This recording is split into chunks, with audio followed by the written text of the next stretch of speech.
Hey friends, welcome back to the whiteboard. I'm Blaine at Applied Leadership Partners, and today I want to talk to you about motivation. This is something that we've not talked about a lot over the last couple of years, and in fact, we go out of our way sometimes to say that we're not motivational speakers, because it's not exactly what we do. But I'll tell you that having had a lot of conversations with a lot of leaders across the country, motivation is on a lot of people's minds right now. We hear a lot of people talking and asking about, how can I help my people to be more motivated? How can I keep my people motivated while they're working from home? How can I make sure, how do I get more motivated people onto my team? So much conversation about that right now, and that sustained motivated effort is something that's really on people's minds. So let's dig into it a little bit here, because we think there are maybe some fundamental misunderstandings about motivation and how it works. Let's go ahead to the top of the board here to another word that is even more popular right now than motivation, and that is inspiration, right? This is all over the internet these days. People want maybe more than ever to be inspired. They want to be inspiring, the inspo everywhere. People are trying to find inspiration. They're trying to provide inspiration. We want inspired action. Inspiration is a big deal right now. And look, inspiration is important, but it is not everything. Inspiration alone cannot yield good effort and good results. Think of inspiration more as like a spark. Inspiration can be a catalyst. It can be something that gets you moving, right? I can watch a documentary on Netflix about Alex Honnold, climbing El Capitan without a rope, and I can be inspired by that. I can be inspired by his commitment and his courage and his dedication to that project, right? But that doesn't necessarily give me the motivation I need to go out and become a free climber, right? And that's because inspiration comes from all sorts of sources in all sorts of ways. And if you're a leader and you're thinking about how you can inspire your people, you need to understand this. They may be drawing motivation, your folks, from a lot of places. Maybe it's from nature or from a book or their spirituality, or maybe it's from lots of other people in their lives, from their parents, their kids, their coworkers, right? Inspiration can come from a lot of places. And if you're wondering as a leader how you can provide inspiration to your people, to your team, we would submit the best way for you to do that is to provide a clear and aspirational vision of a better future. Paint very clearly for your people what it is you're working toward. Inspire them to be a part of something that really matters. A clear aspirational vision is what we have found to be the best way to provide inspiration to your people, to spark them, to catalyze them, to maybe get them moving, perhaps even to recruit good people on your team. Inspiration matters in those moments, and that's a good way for you to do it. That's on you as a leader. You've got to provide that. But as we come down here a little bit and we start talking about motivation, the first thing we need to understand is that motivation is a relational process. Motivation between the leader and the led is really like a 50-50 proposition.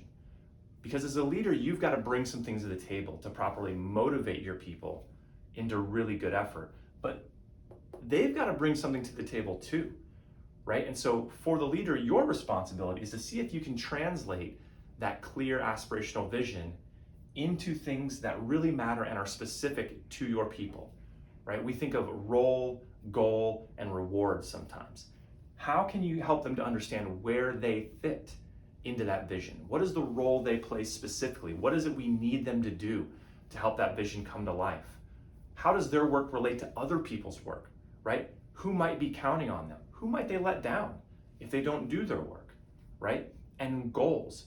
They need to know in more finite terms, what does success look like for you specifically? How will you know if you are doing your job and contributing in the ways we need to that higher vision? We got to shrink it down a little bit and give them actual goals that they can understand and that they can attain. And the last piece, reward, it seems obvious, but a lot of times we miss it. And it's not as simple as, a financial bonus. Reward could mean a lot of different things to a lot of different people. It could be promotion, could be more responsibility, could be recognition, could be financial rewards, absolutely. But role, goal, reward is how you can translate that vision into something that's more specific and your people can really understand, to help them feel motivated to sustain them as they're doing their work. But your folks have to bring something to the table too. Remember, this is more of a 50-50.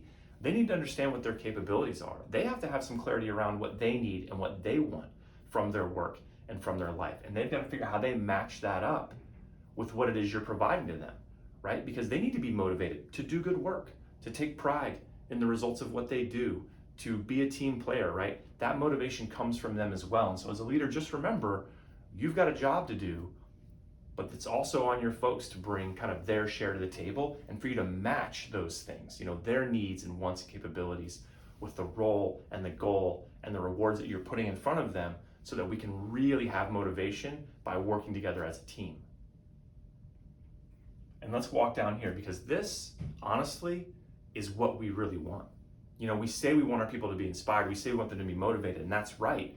But what we really need from them is effort, right? Not activity, not busyness. We need real effort from them. Effort implies some caring, implies some ownership. We don't just want our people spinning around doing busy work.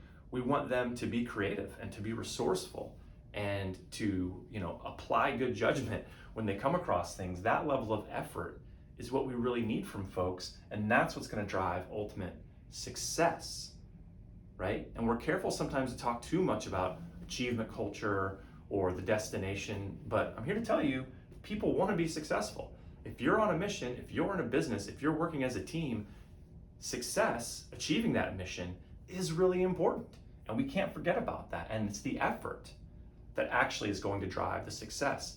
And look, the effort is 100% on the individual, right? You can do your best as a leader to provide inspiration, to spark them. You can do your best as a leader, and you should, to motivate them by working with them in that process. But we need to understand at the end of the day, individual contributors, people on teams, your effort is your responsibility, and nobody can make someone apply that effort. You've just got to work your way back through the chain here and see if you can inspire and motivate the effort that you need from your folks. And that is what's going to drive individual and team success. So this is maybe the most complicated whiteboard drawing I've ever done. Hope it's coming across relatively clear. This is a super, super important topic. If we can ever be of any support to you in this matter, please just let us know.